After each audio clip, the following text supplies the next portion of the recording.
Tuff-N-Uff is back on Sunday, May 26th at the South Point Arena as Pink Spot Vapors presents the Tuff-N-Uff Festa Brawl. The toughest amateur fighters in the country will step into the cage at 7 p.m. The Festa Brawl pre-party starts at 5:30 with a free beer tasting and live music. Tickets start at just $25 in advance. Call 797-8055. It's the Tuff-N-Uff Festa Brawl, May 26th at the South Point Arena. Brought to you by Finley Kia, Glenn Lerner, and Pink Spot Vapors. Stop smoking, start vaping. Visit Pink Spot Vapors at 6485 North Decatur Boulevard in Vegas.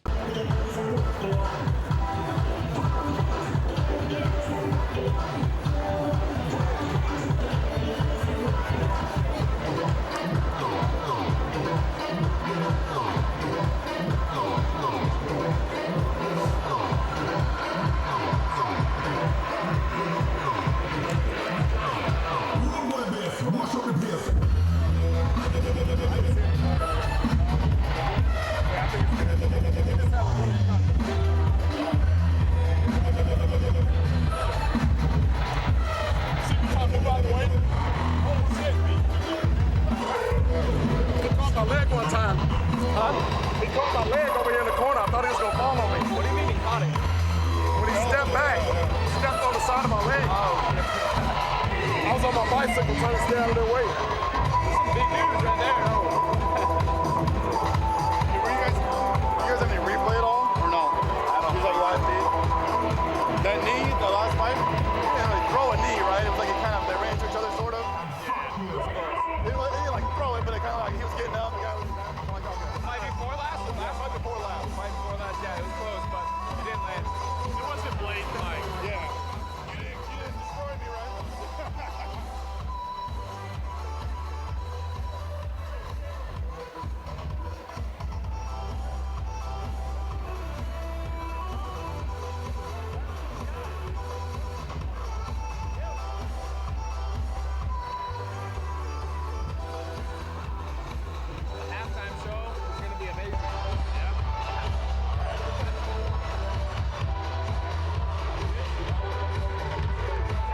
Let's bring out our next fight of the evening, starting with the blue corner, Adam Acquaviva.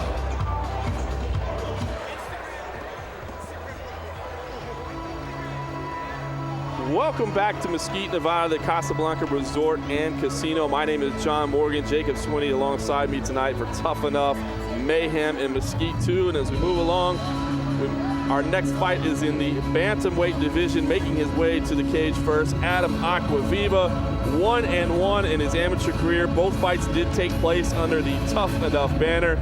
Made his debut back in May of 2012 with a unanimous decision win. Came back in September, suffered a 12-second knockout loss.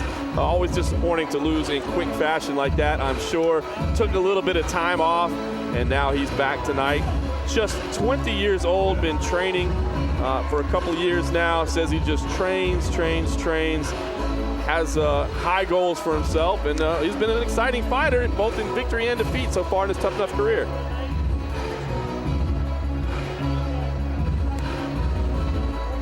Jake, 12-second knockout loss. How do you get over that? I mean, obviously it's got to be frustrating to go out there, or do you just say, well, I got clipped and that happens to everybody? Yeah, you know, I've had quite a bit of concussions in high school and football, and your brain is definitely something you need to worry about. And so I wouldn't take it as lightly as you know, just whatever, I'll get back in the cage tomorrow. Right. I would take some time off and let it heal for sure, and I hope that he did. And other than that, that's why I'm a grappler. No need to get punched in the face, right? I don't need to get punched. I punch people. I don't get punched. That's right. Acquaviva, like you said, did take 6 months off in between fights. We obviously don't know what he did in his training regime, but it is good to see, like you said, taking some time in between fights. The studies that have come out in professional football obviously has been very disturbing. I tend to think, you know, mixed martial arts are a little bit smarter about it, but I know there are some guys that aren't, that just want to get back and grind right away. So, you know, obviously, especially when you're still at the amateur ranks, I think it's so important at just 20 years old, youth on your side, take time to develop. You know, like you said, work on some jiu-jitsu in the meantime. Don't get your head rattled. Right. Acquaviva, a Las Vegas resident, made the drive out here to Mesquite, Nevada. The second Mayhem in Mesquite here at the Casablanca Resort and Casino for Tuff-N-Uff, and he's in the cage first.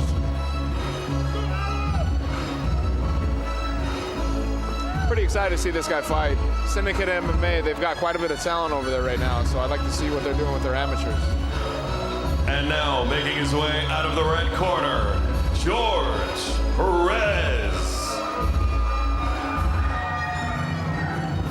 Acquaviva's opponent tonight, Las Cruces, New Mexico's George Crazy Horse Perez. Gotta respect anybody that'll use that Crazy Horse name after Charles Bennett. 21 years old for George Perez, trains out of KO MMA in New Mexico, making his amateur debut tonight. Sees himself as a world champion at some point in his career, which I always like to see guys with that lofty ambition. At 21 years old, he's already got 6 years of training under his belt. Said he started training at age 15. Again, it's so cool to see that guys start, training in their teenage years. I think it's so exciting for the future of the sport. We got a couple guys at our gym training since they were 15, and they're just about to turn 18, and they're a wealth of talent. So, I started in mixed martial arts when I was 18, and I'm 22 now. And people look at me as if I've started really young and that I have such a bright future because of how young I am. I just look at them and think that they got twice as much, That's awesome. It really speaks a lot to the evolution. I mean, we're seeing it obviously at the highest ranks, in the UFC, seeing guys who started real young, but even to see it on this grassroots level, it's fantastic to see people getting started early. So, bantamweight's in the cage. Let's get the official introductions from Justin Bernard. Ladies and gentlemen, this next fight of the evening is in a Tuff-N-Uff bantamweight division. Introducing first, standing in the blue corner with 1 win and 1 loss, fighting out of Syndicate MMA, Las Vegas, Nevada, Adam Acquaviva.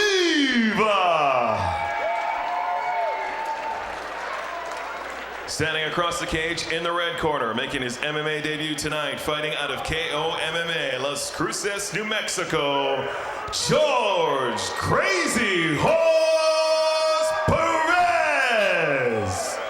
Referee in charge of the action is Dr. John Quinn. So 20-year-old Acquaviva in the black, 21-year-old Perez in the red. Both guys look confident, look ready. Perez making his amateur debut. Acquaviva's 1-1. Acquaviva, I've seen him warming up. He looked pretty explosive. I'd like to see just how explosive he is. Yeah, very intense. You can see keeping his guard high. He is trying to come back from that 12-second knockout loss.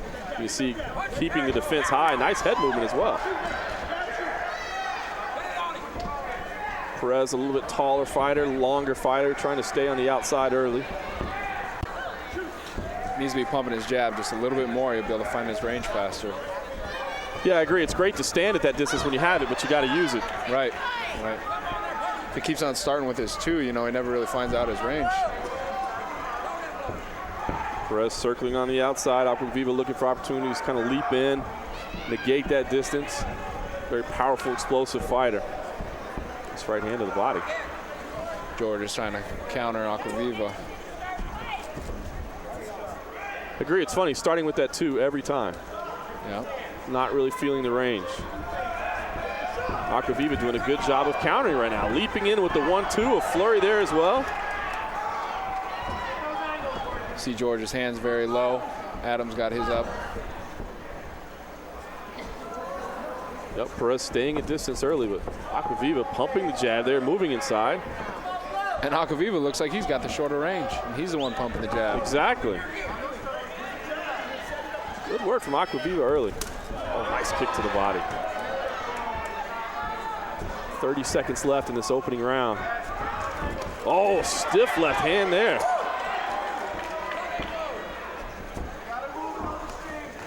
Inside leg kick for Acquaviva. Very measured and in control of himself, controlling the center of the cage throughout this opening round.